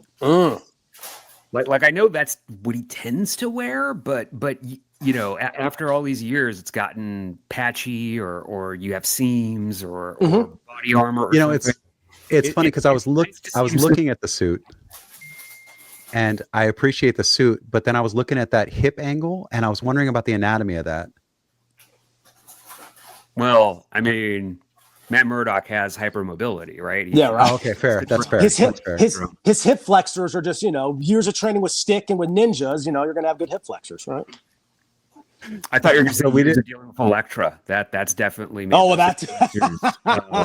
Well, And if they're- also, and our boy where Matt are his gets around. nipples? Because Our boy that Matt does gets look like around. spandex, right? Yes. You know what's funny that Eric brings up the bodysuits? Like, I wonder if the bodysuit, like, it's one of those things that never went away, much like Eric said, but it's since everything in TV and cartoons and the movies Is all the leather, yeah. right? So it goes away from that. So even if you go on and get like monthly editions of comics and you see these characters in their old time bodysuit, you still don't think of that first. So I think that's a great point. It's nice to kind of just remind ourselves that this is what he wears on the pages. But also, is there a zipper in the back, or does he climb into that whole thing through the mouth? Just like, yeah, Through the mouth. or yep. It just pulls it on.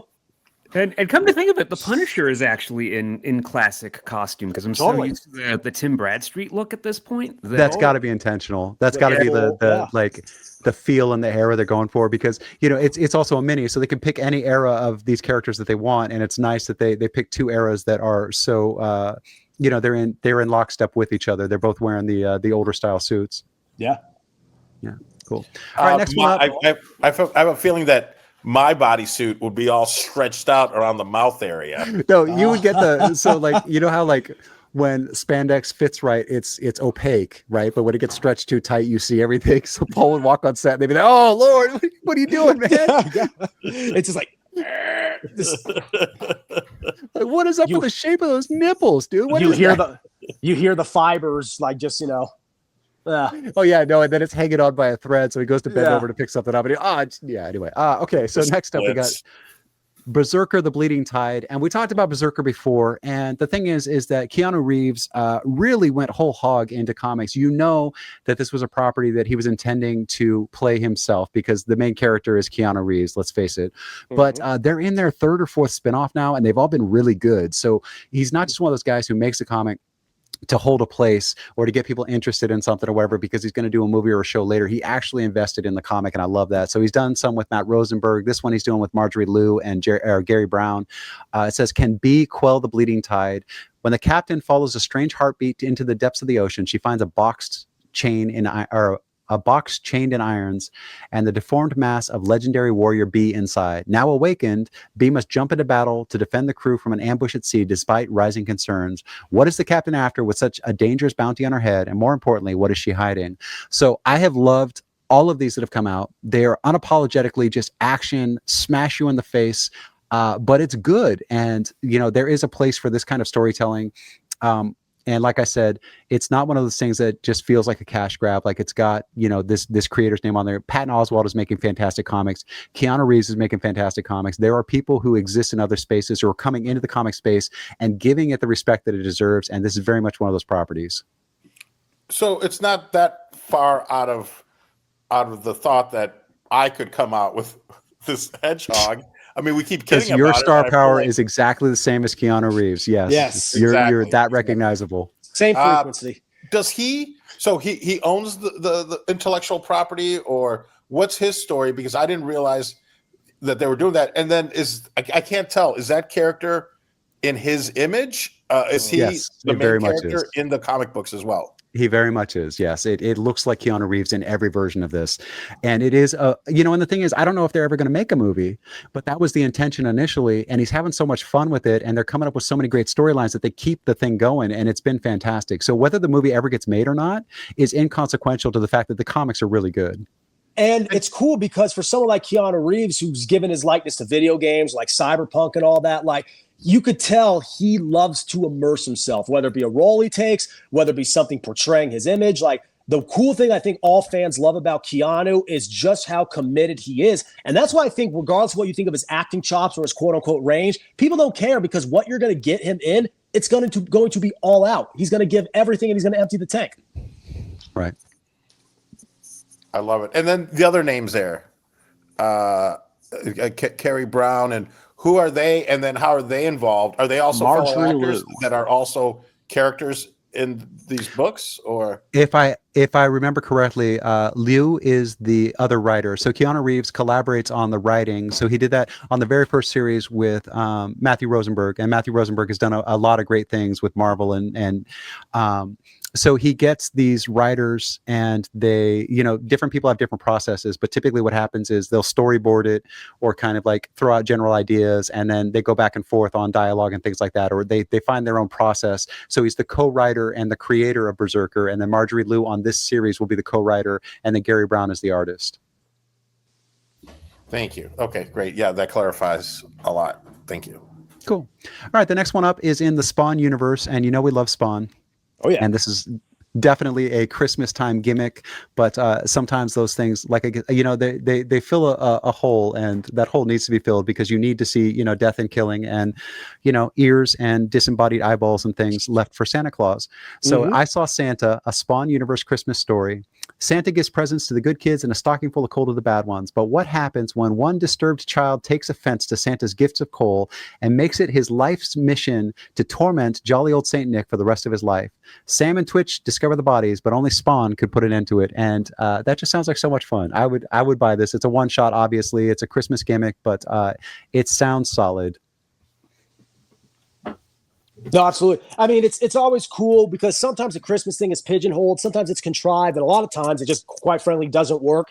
Even if this doesn't work, at least taking a crack at it is cool because, like Brendan said, the contrast between the Christmas, the holiday cheer, the holly jolly season, and blood, guts, and gore, and glasses full of eyeballs, and like it's just everything about it screams Spawn, but you could interject Santa and Christmas in there and it works just fine. And even if you close that book and think this was ridiculous, I don't think you're going to regret reading it, especially this time of year. No, but the thing that's great about this cover to me particularly is if you take the contents of that table away, that's a Rockwell painting. Oh, that's a good point. That's a good point. If you do take away the immediate foreground and just look at what Santa is doing and everything in the doorway, that's exactly what it looks like. Yeah. Paul, what you got? That's a great observation. That's such a great observation. Yeah, this is so dark, and it's cheery. It's Christmas, but then you start looking at all the elements, and you're like, "Whoa, this is okay. This is dark." But and isn't that a growing trend, Paul? In recent years, you see comedies adapting. You see Krampus adaptations, Evil Santa adaptations. You have, I mean, even with the Nightmare Before Christmas going way back, you had Santa in like a Halloween morbid type of atmosphere. Like, I feel that's become a trend, and a lot of times it's not good, but I feel it's kind of its own subgenre at this point, right? Like gory Christmas. In a way. Sure. Yeah, I mean, they're mixing horror with happy childhood memories and ruining that for everybody. I mean, there's a non-zero chance that Todd McFarlane, how a guy from Toronto sounds like this, there you go. But there's a non-zero chance that he saw Christmas Evil or Silent Night, Deadly Night, and went in the office the next day and said, "Hey, what if it's Spawn versus Santa?" So we got this. So we got Todd McFarlane nailed down. We got George Lucas nailed down. Who was the other one that Eric Christian Bale. We got those three nailed down. The Christian Bale was really good. Yeah. So well I think what needs to happen here is next time you're in LA, Paul, and you're running a show, you need to get Eric up there to do his impressions. 100%. 100%. He's in. You're in, Eric. All right, quick, Eric, do me. That's the problem. Goldberg and Santa's sleigh. That's good, Brendan. A massive Jewish man playing a pagan Christian icon with muscles and guns that has something to do with Satan. Talk about a very Judeo-Christian overtone on a, pagan holiday that's celebrated by Christians. Anyway, proceed. I mean, Eric, what's your impression of me? I've never heard it. I don't have an impression of you yet. It takes a while. That hurts my heart. It literally took me 20 years to get to a bad Orson Welles. So. Wait, now I need to hear Orson Welles. Eric reads War of the Worlds. Here we go. I'll do the outtake because that's kind of how you start. Okay. We know a certain farm in Lincolnshire where Mrs. Buckley lives, and every July peas grow there. Did you really mean that? It just means so nice. There's a snow-covered field, and every July peas grow there. So there you go. It took me to get to that. The cadence is really good. Yeah. Yeah, because it's going to be hard to get the timbre of Orson just because it's so deep. Unless you're that deep, you're not going to get it. But the cadence was on point. Well, I mean, it's also the timber that you get from 40 years of cigars and 5 bottles of wine a day. And, but okay, so I'm gonna pull Paul into this because here's the thing is you don't need to get the voice right if you get the mannerisms right and you get the tics right, because you look at guys on MADtv, you look at guys on Saturday Night Live, you look at guys and actors. I'm saying guys in the general term, so ladies and men who are playing these roles, and they don't have to look anything like the impression, they don't have to sound like the impression, but if they get the tics right, if they get the cadence right, if they get just enough of those key parts, they can play the role, right, Paul? Yeah, that's 100% right. You played big, and it's like, oh yeah, that's a very believable Trump, just because you've got either the mannerisms or it's huge, and you don't even have to be that good, but as long as you hit a few of them, it works, and that's you just have to commit to the bit, you just have to commit to the role, and it works. So yeah, that's a great observation.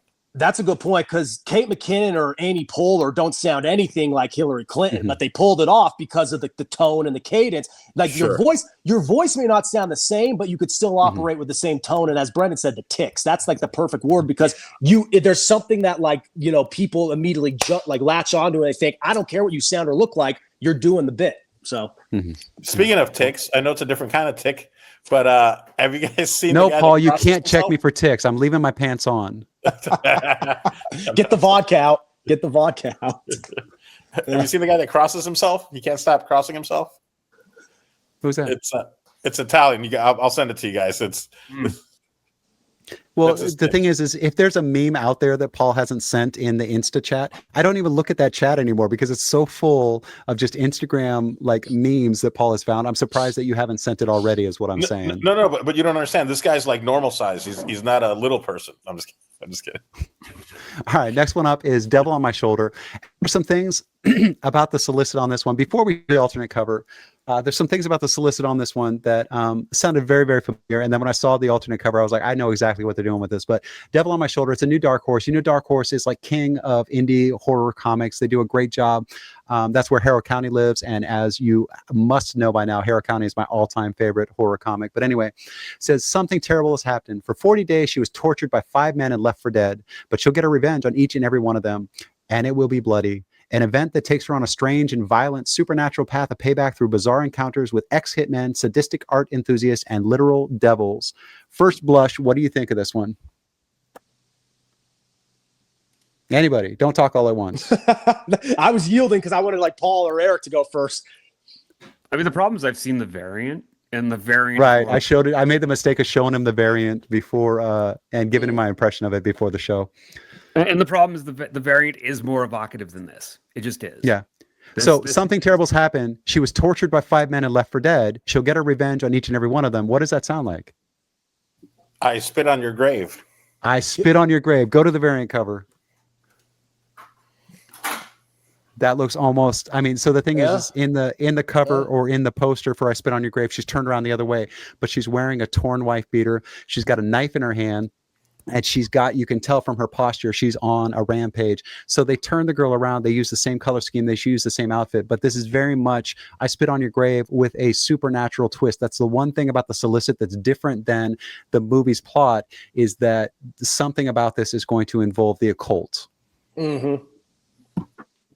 Yeah, it goes back to, the supernatural mystical element that, let's be real, that's kind of like Dark Horse's game, right? Like Dark Horse has done superheroes, they've done crime fighters, they've done anti-heroes and vigilantes. This is really what works for them, because even when Marvel and DC tap into this, it somehow always kind of goes back to the direct superheroes in the DC and Marvel universes. They're more so just like an ancillary type of world, where Dark Horse is truly its own realm of magic, darkness, horror, supernatural, and all that. And I think it's a great way to kind of, they've differentiated themselves. They made that unique. And even though they don't have the popularity or the brand recognition, they stick to what they do well. And this looks like another example of it. I don't know as much about the source material other than I Spit on Your Grave, of course, as far as just immediately hearing that and knowing it. But that's about it. Most of what you need to know is that it's a Dark Horse book, and it's Kyle Starks and Peter Kowalski. Yeah. Because those guys did Where Monsters Lie. You know that Kyle Starks does a lot of that out there stuff, Grass Kings and whatever. Like, they've got some really, really great stories, and they're collaborating on another horror story, and it's Dark Horse. So and this is something that I don't think a lot of people know. So before Paul asks, is each publisher kind of specializes in something. So you go to Marvel, you expect what? You expect capes, you expect a certain genre, whatever. When you're soliciting, like say you want to write comics, right? You could have the best pitch in the world, but if you take it to the wrong publisher, they're going to turn it down. Yeah. Because if it doesn't fit into, the style that they do, their house style, if it doesn't fit into the genre that they're working with, your editors aren't going to know what the hell you're talking about when you're trying to do a thing. They're not going to be on the same page with you. So you really want to look at the catalog that the publisher has, because you're going to start out, more than likely, you're not going to start out knocking down Marvel's door. You're going to be going to Image or Dark Horse or Mad Cave Studios or one of the smaller publishers, and you really want to know when you're pitching your story that it fits with the stuff that they do, or you're wasting everybody's time in the situation. Yeah.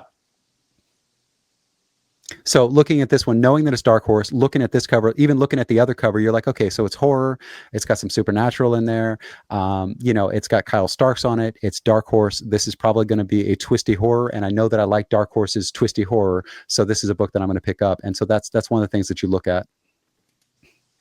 And it's a great point you brought up, because if you are a creator and you are trying to, like, I'm not saying if there's any, aspiring or ambitious, comic book artists or writers in our audience, but at the same time, that's a great point you bring up, because it's just like anything else in entertainment. The film studios, the different TV networks, the various different, music, record labels and different production companies and entertainment brands. It's not that you're not good. It's the fact that it may not just be what they have on their slate right now. And it works out better for you, because you often, as a creator and entertainer, you're going to go somewhere where they're going to prioritize what you're bringing to the table right away. It's almost like, in college football, if you're a high school recruit who's not top, best in the country, why would you go to the Ohio States, Alabamas, Georgias if you're not as likely to play, as opposed to some of the lower level schools, even if it's all the way out here like the Mountain West, like a UNLV or a New Mexico, if you could get on the field as a freshman and become a star, right? Like, it's one of those things, go where you could perform and succeed.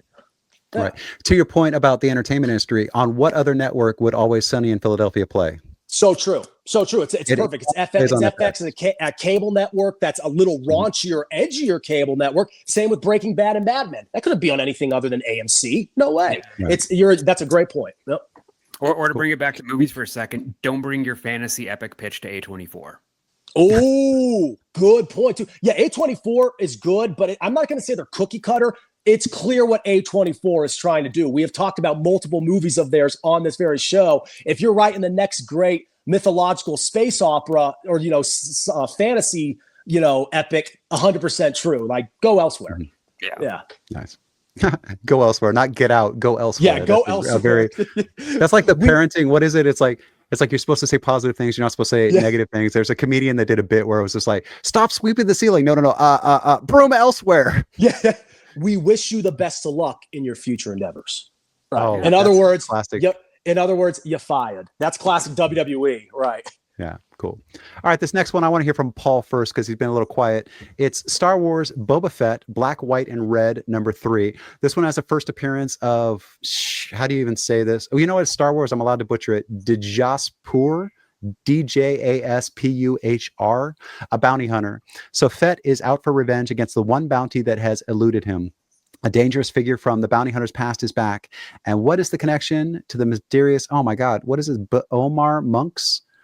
Featuring a no-holds-barred battle against the deadly Jasper, I'm going to say. But yeah, so it's got a first appearance in it. Star Wars first appearances aren't nearly as exciting, I think, as some of the others, but this is something that they're doing. They're doing Boba Fett. They're leaning into the television success. They're leaning into the streaming success. They're leaning into the film success.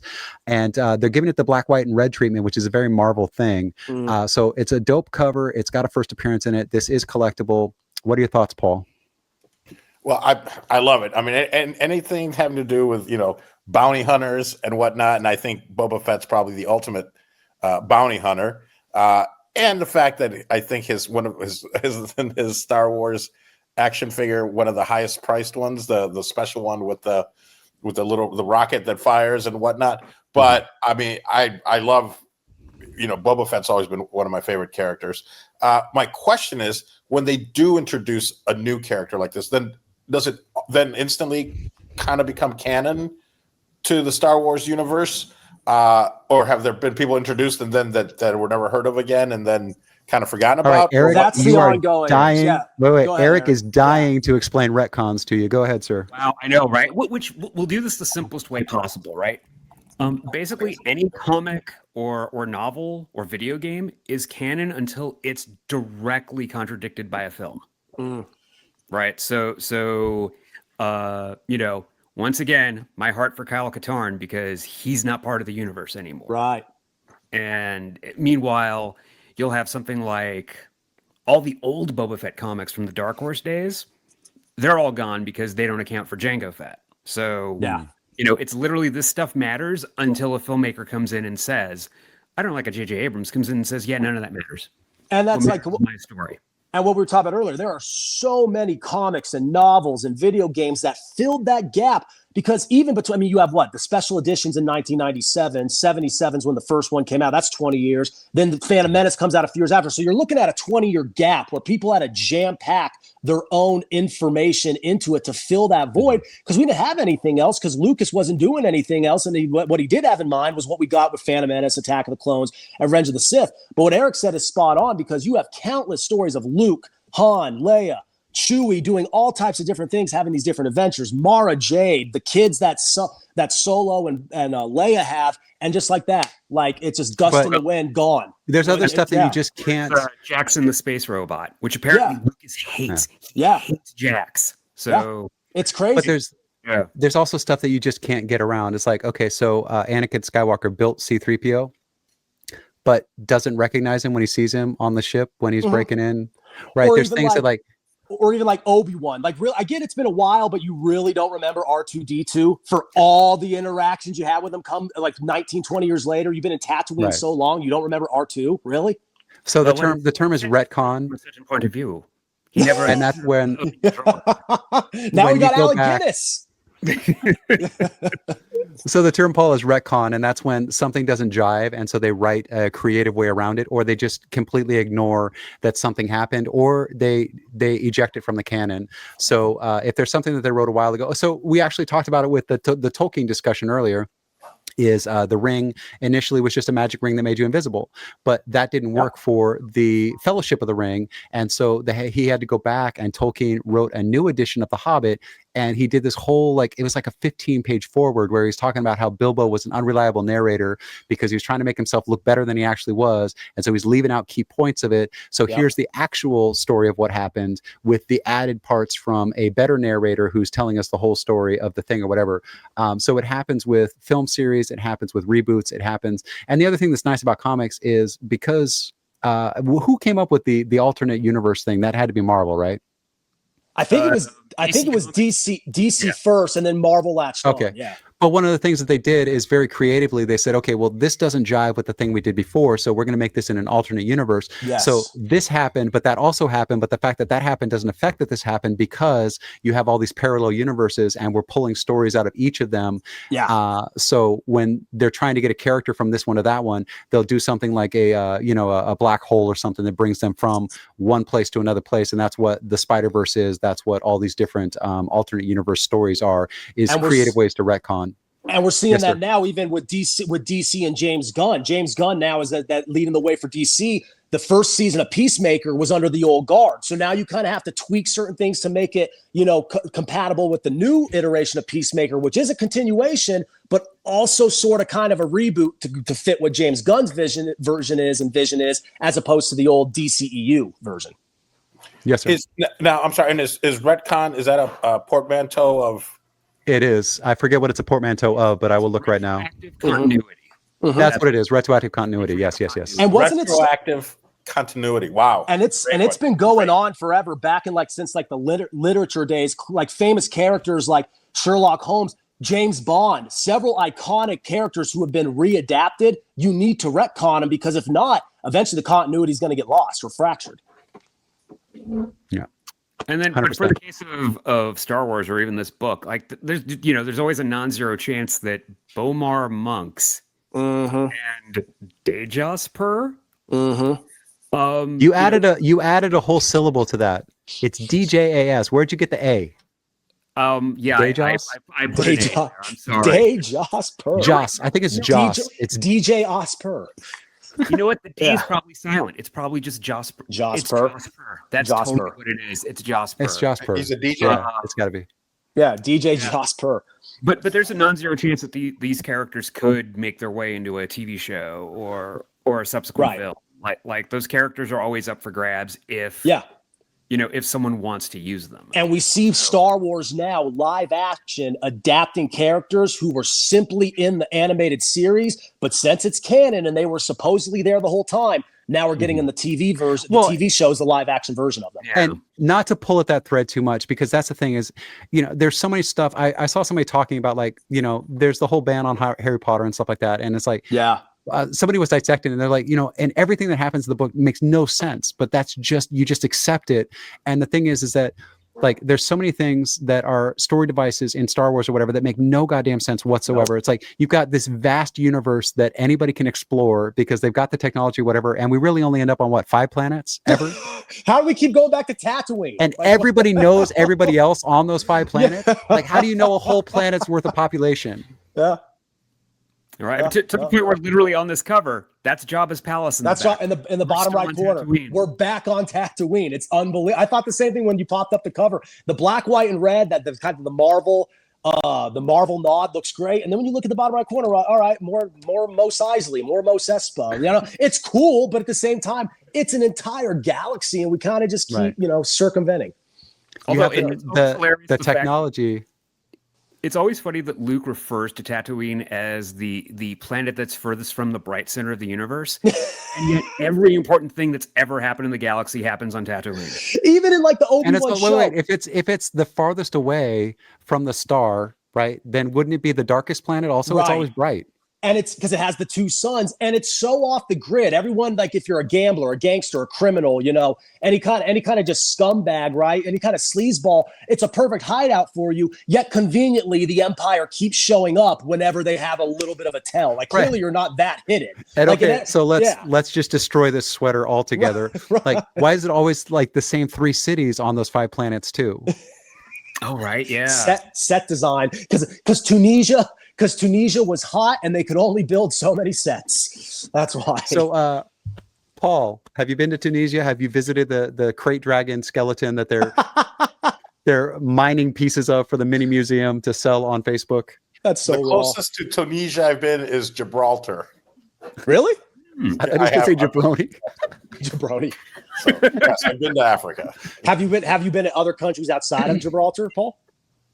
I've been to other countries. Do you mean on Africa? Yeah. No, okay. Just Gibraltar. I would love to, of course. I'd love to, but especially in Africa, like geographically on Africa does make sense, but it hits the ear very wrong in Africa. Yes. In Africa.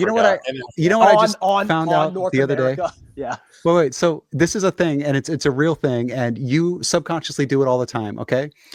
Are you in a plane or on a plane? I'm on a plane. Okay. In a car or on a car? In a car. In a car or on a bus? On a bus. Damn. In a yacht or on a yacht? On a yacht. Right. A boat. You know what the difference is? You're on a boat, not in a boat. If you can stand up in it, you're on it. If you have to be seated the entire time, you're in it. So what about a motorcycle? So a car and a bus, right? You can stand on a bus, so you're on the bus. You can't stand in a car, so you're in the car. Are you in a motorcycle though? You can stand on a motorcycle though. That's true. No, you could. Yeah, that's going to be. I mean, that's there's idiots that do that all the time on Main Street here. Yeah. Although, okay, since we're still doing Star Wars, like my one little dumb, because I'm an editor, my dumb little criticism of Andor is the fact that Tony Gilroy doesn't know that you're on a planet. Yeah. Like he keeps referring to people being in Coruscant. Like, that's wrong. Yeah. How come no one caught that?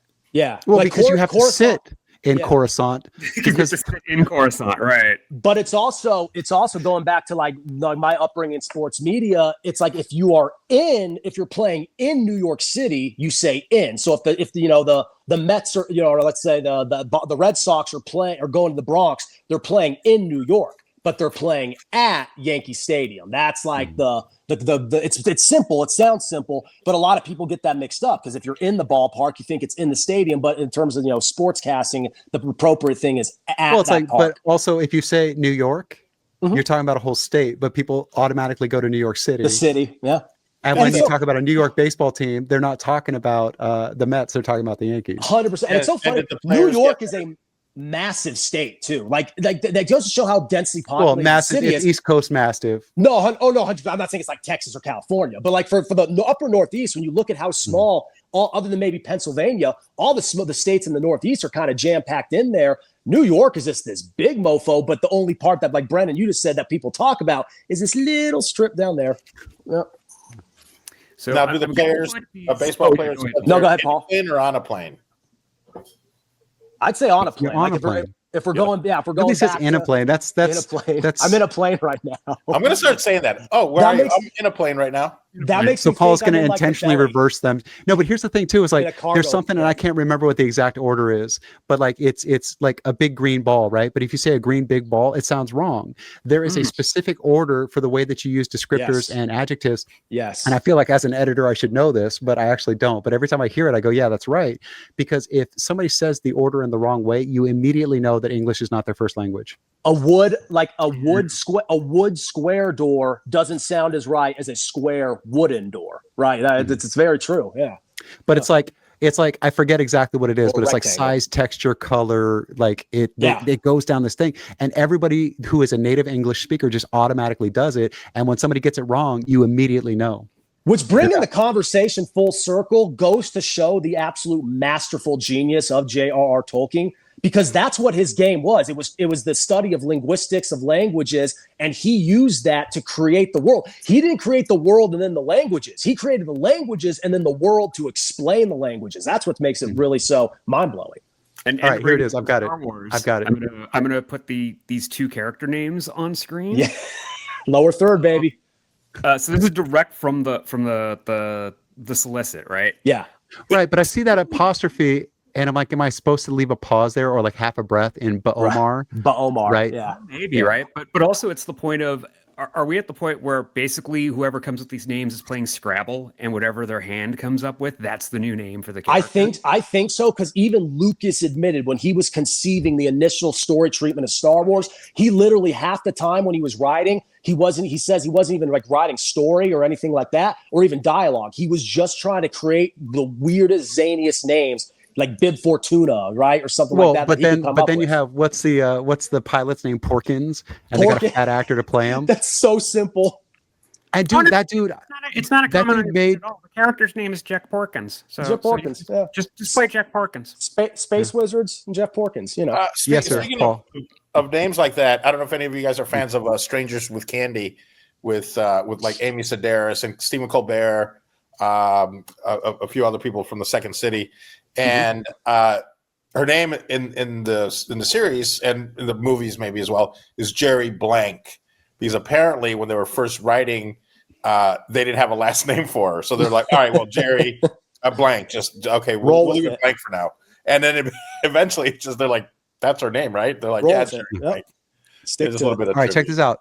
So the thing, going back to it, I had to look it up because that's how my brain works. It's opinion, size, age, shape, color, origin, material, and purpose. It's always in that exact order. So if you say a beautiful, large, old, round, green, French wooden writing desk sounds perfect, right? Now mix those up. A writing, large, beautiful, round, old, green, French desk.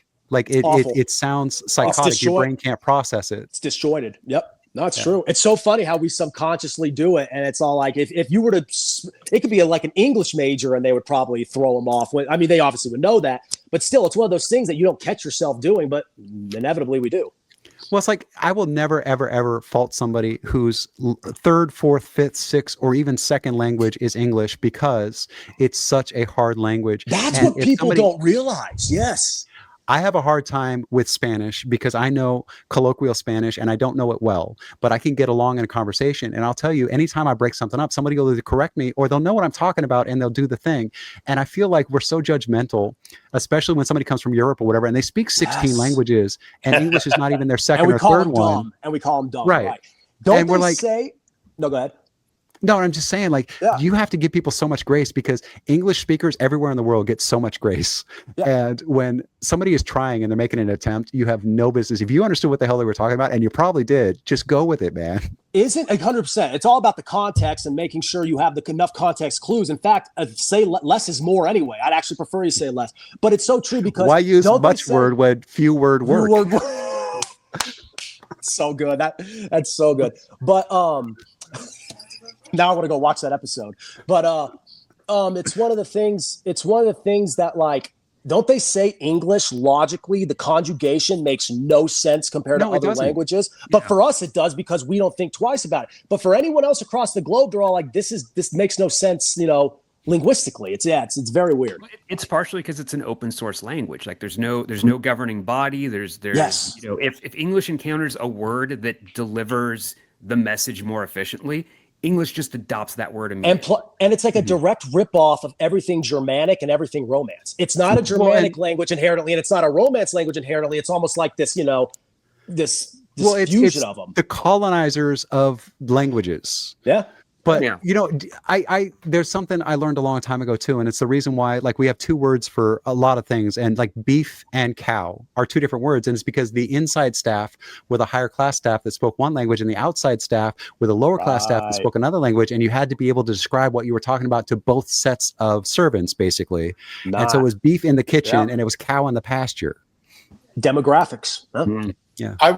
We once translated for a German couple without really even speaking German at a I must have been maybe the servers were Latino, but they're sitting there confused. They're like, mit Fleisch, without Fleisch, and they couldn't figure out what they wanted. And then I go, I think they're asking if it's with meat or without meat, just from the context of with, and I guess also in acting there is the meat out sound, without sound. Yeah. At MOS. Yeah, MOS. Yeah.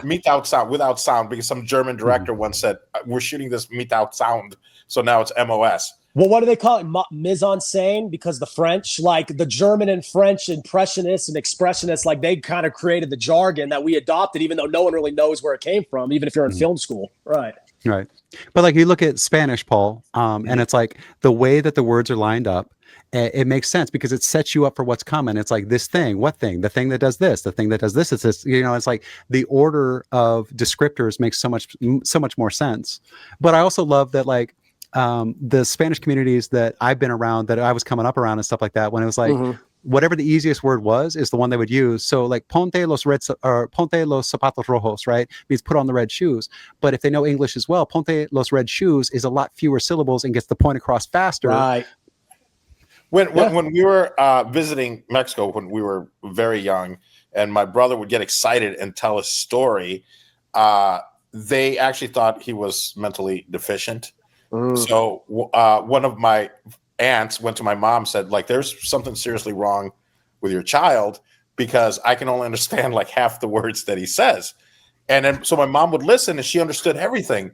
So it took him a while to figure out that, he was mixing English and Spanish, and our family in Mexico couldn't understand English. So, ponte los red shoes. They were like, wait, he said some gibberish, That's what's the English-speaking world always talks about a language barrier. Yeah, the language barrier that the English-speaking world created. Right. It's just one of those things. It's like, Well, and it's funny too because there's so much with hand gestures and posture and inflection or whatever that you can get out of conversation if you speak not one word of the other language. Yep, 100%. Probably even more. I saw a group of guys in Vegas. And I'm like, I think I want to talk to these guys. So I saw them talk. I go, I know they're Italian. I saw them gesticulating to each other like this, and I just walked by and I go, say Italiano, and they got so happy that some random guy from the U.S. They were kind of like, how do you know? And I go, like, and they also. It's true. So funny story. This is actually one of the most interesting rabbit trails we've gone down in a long time. But my wife is 5 foot. I don't want to, like 5'3", 5'4". I don't know exactly, but she's short and she's got red hair. She looks very Irish. Her mother looks very Portuguese. They have Portuguese and Irish both, right? She's, got darker hair and darker skin. So they go to Mexico on like a high school trip. and everybody's walking up to my mother-in-law because she looks like she's Hispanic and speaking full Spanish to her, and she's looking at him like. And then my wife will walk over, who's this 17-year-old redhead who's just a slight wisp of a thing with super, white skin and red hair, and start speaking high school Spanish to them, saying, I'm sorry, she doesn't speak Spanish, whatever, and explains the whole thing and kind of barters the trade or whatever's happening. And it's just such an expectation versus reality thing that I think happens a lot. No doubt. I want to mention the Portuguese or the Portuguese language that I've been studying a little bit, but for some reason, and I don't hear like others, like Spanish speakers, I know Portuguese is not Spanish, but saying like saved, they always say the ed. I saved something, I returned it, and the thing is, I love languages. I consider myself a polyglot, and so I love learning. I thought that was a food thing. What? That's like MasterChef stuff. Polyglot? No. Well, it's but I say polyglot. Oh, okay. It doesn't always work. But I want to be corrected. I want to learn the language as much as I can. I've even learned how to say I don't speak. So like people thought I spoke Portuguese. I go, eu no falo português. And then they're confused. They're like, well, you just spoke it. Like, right. Or ja nie говорю по-русски. I don't speak Russian. So I like throwing that kind of out there. But I learned by being corrected. But I always I am the machine. I am which I don't know why no one has. I mean, because in Russian, machine means man, or I might be pronouncing it wrong. It just means man. It's a comedy bit. Don't pull at that thread. It's a hilarious comedy bit, and God bless Kreischer for it. Okay, but machine just means man, or car, machina, or whatever. But shoot. But I always ask somebody that's looking to learn or doesn't, English is not their first language, would you like me to correct you? If not, I'm not going to do that. But if you want me to, I'd be more than happy to. And most people are like, I want to learn correctly. What are my most useful Spanish, because I do speak some Spanish. I understand a lot of Spanish, but one of the most useful phrases that I know in Spanish is entiendo más que hablo. Yeah. Yeah. It's like, talk to me. I'm going to try and figure it out, but I understand much more than I speak because I can't find the words. I understand what it is. And that's why mannerisms and at least knowing what words mean as opposed to like grammar and syntax and all that helps. Because when I was working at the airport and while in the international terminal, I'd get Spanish speakers all the time, but there was never a single instance where a purchase like went under or I couldn't connect with them because all I had to do was know the question they were asking and know enough of the verbiage to answer price, item. Yeah, I could point. I could describe the team in decent enough terms. I could describe it, I could name players, who like that. You don't even have to change the language, right? You just go off their name. So there was enough context clues and enough inferences where I could point to and get that purchase across. Because what Brendan just said is spot on. It's more about understanding than being able to speak it. Yeah. Well, and there's a very terrible dad joke in Spanish that I learned when I was in high school Spanish. I already know what you're going to say. Let's hear it. It's a bilingual joke. Do you know it? Does it start with an S? It does. It does. Okay. S-O-C-K-S. Yeah. Yes. Yeah. But okay, Paul, you tell the joke then. You're probably better at it. Probably, because I'm both a comedian and bilingual. There we go. The old lady goes into a store. It could be an old guy, whatever, and doesn't speak any English. And the salesperson is showing her. She's like trying to describe, what she needs. And the guy takes her to like shirts, and she's like, no, not that. And then takes her over to pants, and she's like, no pantalones. And then finally he holds up a pair of socks, and she goes, SOCKS. And he goes, well, if you know how to spell it, why didn't you just spell it in the first place? Which SOCKS, of course, spells socks, but in Spanish, SOCKS is, yes, that is what it is. Yeah.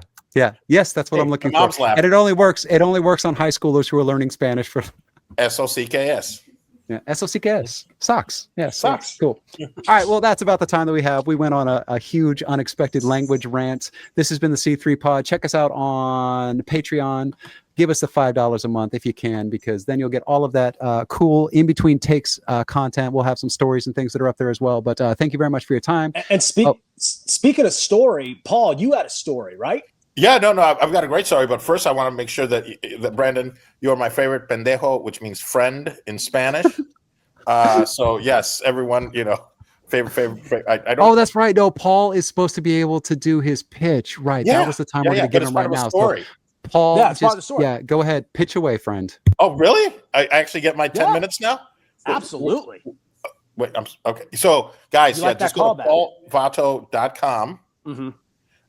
You can visit there, and then from there, you can find all of my investments, all the things that you want to be involved with, whether you want to join my school community at Vatos Locos, or which possessive. So you're the Locos of Vato.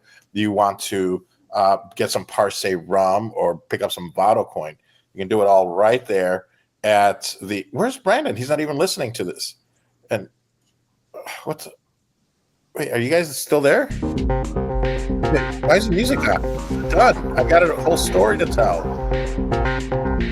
Wow, my shopping is SOCKS. Remember, like all that we were just talking about. Wait, I thought I was going to get to pitch. I had 10 minutes. Steven texted me saying I had 10 minutes to pitch everything that people want, but now there's music playing. I feel like Stephen Root in the office. Hello? Anyone still there?